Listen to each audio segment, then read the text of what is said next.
कृपा से इस प्रस्तुति में जानेंगे किस किस को रुद्र विवाह में सम्मिलित होने का सौभाग्य प्राप्त हुआ और कैसे दक्ष प्रजापति ने बारात का स्वागत किया। ब्रह्मा जी कैलाश जाकर दक्ष प्रजापति की सहमति का समाचार रुद्रदेव को सुनाते हैं। तब प्रसन्न होकर रुद्रदेव, जो लोक व्यवहार में अत्यंत कुशल है, प्रजापति दक्ष का मान बढ़ाने के भाव से ब्रह्मा जी से कहते हैं, हे ब्रह्मा जी, अपने नारद आदि मानस पुत्रों को शीघ्र अतिशीघ्र कैलाश आने के लिए आमंत्रित कीजिए, क्योंकि मैं उन सभी और विष्णु के साथ दक्ष के निवास सती से विवाह करने के लिए जाऊंगा।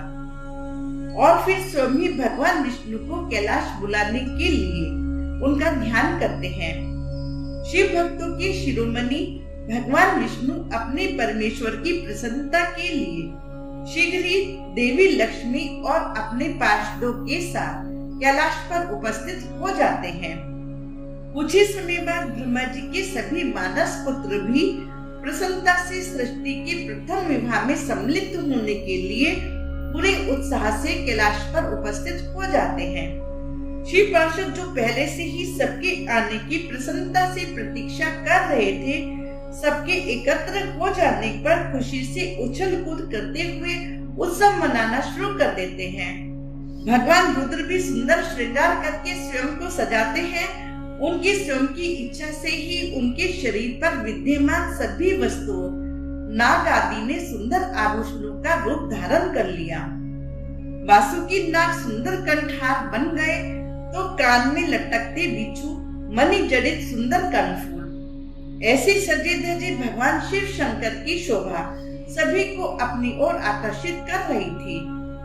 वर के रूप में सजे रुद्रदेव ने सजे हुए नंदी पर आरूढ़ होकर विवाह के लिए प्रस्थान किया। सभी देवता, मुनियों, ब्रह्मा, विष्णु आदि अपने प्रमुख गणों के मध्य भगवान रुद्र अद्भुत शोभा प्राप्त कर रहे थे और सभी बराती नाचते गाते हुए उत्सव मना रहे थे। कुछ ही समय में बारात कंकल नगरी पहुंच गई और प्रजापति दक्ष ने बहुत उदारता से अपने आत्मीय बंधुजनों के साथ महादेव और बारात का सुंदर स्वागत सत्कार किया। उन्होंने सर्वप्रथम भगवान शिव को रत्न जड़ित सुंदर सिंहासन पर बैठाकर और उसके बाद सभी बारातियों को भी सुंदर सिंहासन देकर फिर विधि पूर्वक स्वयं ही रुद्रदेव का पूजन सत्कार किया और उसके पश्चात विष्णु आदि सभी देवताओं, मुनियों, शिव पार्षदों का भी पूजन किया।